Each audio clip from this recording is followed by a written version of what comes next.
안녕하세요. 드라마 터는 기자의 신상민입니다. 이번 주 다뤄볼 드라마는 빅마우스입니다. 빅마우스는 한 변호사가 우연히 맡게 된 살인사건에 휘말려 하루아침에 희대의 천재 사기꾼 빅마우스가 되면서 벌어지는 이야기를 다룬 작품입니다.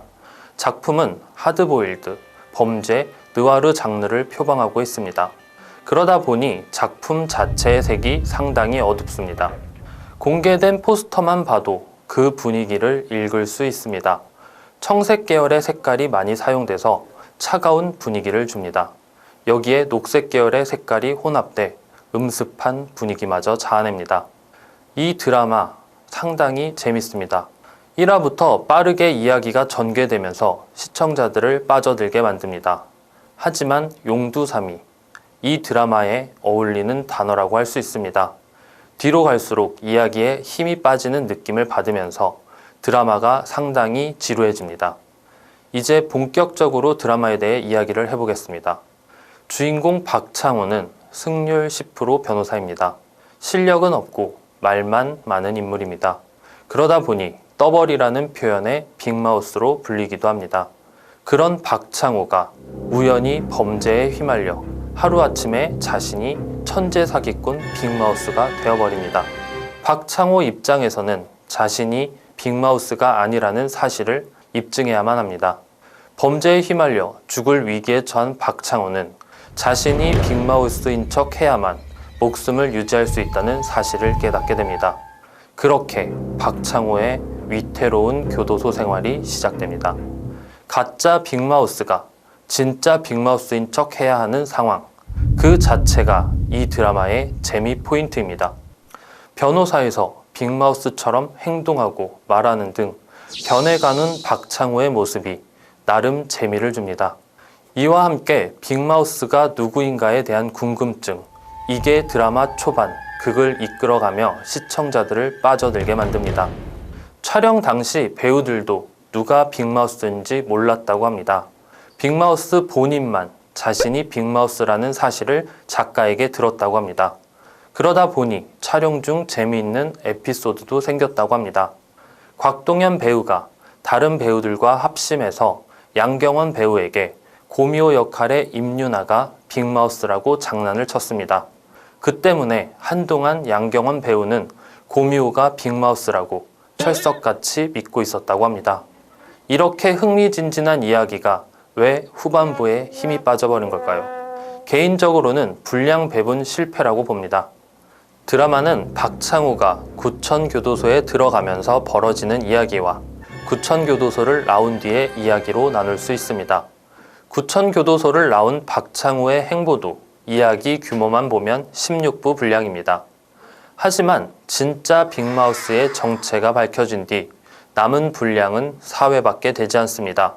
16부 분량, 못해도 8부는 되어 보이는 이야기를 4회 안에 풀어내야 했으니 아무래도 이야기의 흐름, 인과관계가 많은 부분 생략될 수밖에 없었습니다. 빅마우스가 끝나고 시즌2에 대한 이야기가 잠깐 나오기도 했습니다. 그래서 더 아쉬움이 남는 작품입니다. 개인적으로는 구천교도소 이야기, 빅마우스의 정체가 밝혀지는 내용까지 시즌1으로 박창호가 2대 빅마우스가 되어 구천시 시장에 도전하는 이야기를 시즌2로 제작했다면 더 좋지 않았을까 싶습니다. 그도 그럴 것이 강 회장 아들 장혜진, 서재영 교수가 쓴 논문의 정체 등 풀리지 않은 이야기가 너무 많았습니다. 이런 상황 때문에 마지막 회에 대한 시청자들의 불만이 상당했던 작품입니다. 작품 자체의 아쉬움을 제쳐두고 배우들의 연기는 구멍이 없는 작품입니다. 그 중에서도 김주원 배우를 주목했으면 합니다. 김주원 배우는 인터뷰에서 최도화를 연기할 때 안개가 자욱하게 낀 음습한 늪을 연상하면서 연기했다고 합니다. 앞서 포스터도 음습한 분위기를 느낄 수 있다고 했는데 그 분위기에 가장 어울리는 인물이 최도화라고 할 수 있습니다. 흥미로운 건 드라마 초반 최도화라는 인물이 제대로 드러나지 않는다는 점입니다. 이 점 역시도 김주원 배우의 의도였다고 합니다. 후반부 빌런 역할을 위해서 무색무취의 느낌, 무표정 등으로 최도화를 최대한 감추려고 했다고 합니다. 그런 최도아가 본색을 드러내면서 비열한 웃음을 보이고 표정이 드러나게 됩니다. 김주현 배우는 침묵, 무표정이라는 규칙성이 웃음이라는 불규칙성으로 바뀔 때 주는 불쾌함, 이런 불규칙성이 주는 공포에 초점을 맞췄다고 합니다. 최도아와 관련해 또 다른 에피소드가 있습니다.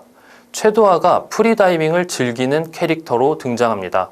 평소 프리다이빙을 즐기는 김주현 배우는 작가와 이야기를 하던 중 자신이 프리다이빙을 할 줄 안다고 이야기를 했다고 합니다. 최도아가 혼자만의 시간을 가지고 자신의 생각을 정리하는 장소를 고민하던 작가는 최도아 설정에 프리다이빙을 넣었다고 합니다.